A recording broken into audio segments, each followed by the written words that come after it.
Minus. Minus అనేది నష్టమా?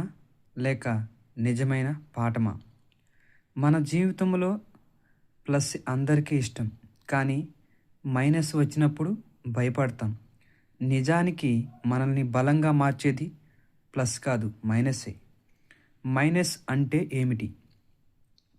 Minus అనేది నష్టం కాదు, తగ్గుదల కాదు, ఓడిపోవటం అసలు కానే కాదు.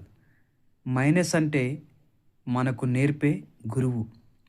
డబ్బు తగ్గితే నీకు డబ్బు యొక్క వాల్యూ తెలుస్తుంది. స్నేహం పోయిందా, స్నేహం యొక్క వాల్యూ తెలుస్తుంది. అవకాశం పోతే అవకాశం యొక్క విలువేంటో నీవు గ్రహిస్తావు. జీవితంలో మైనస్ యొక్క పాత్ర. ప్రతి మనిషి జీవితంలో ఒక దశలో తప్పకుండా మైనస్ అనేది వస్తుంది.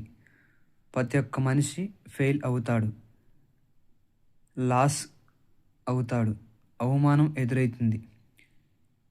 ఇవి మనల్ని కూల్చటానికి కాదు, మనలో ఉన్న బలాన్ని బయటకు తీసేందుకు వస్తాయి.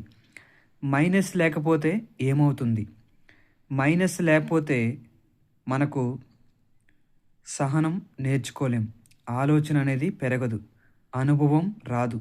మైనస్ లేకపోతే ప్లస్ విలువే తెలియదు. మైనస్ను ఎలా చూడాలి?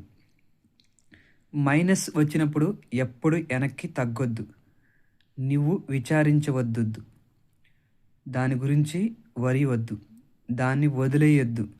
అడగాలి, ఇది నాకేం నేర్పుతుంది? అప్పుడే మైనస్ ప్లస్గా మారుతుంది. జీవితం ఒక లెక్క అయితే ప్లస్ మైనస్ రెండు అవసరం. కానీ గుర్తుంచుకోండి, మైనస్ వచ్చిన వాడే రేపటి రోజున పెద్ద ప్లస్ అవుతాడు. మైనస్ను ఎప్పుడు భయపడకండి, దాన్ని ఉపయోగించండి. అదే మీ విజయం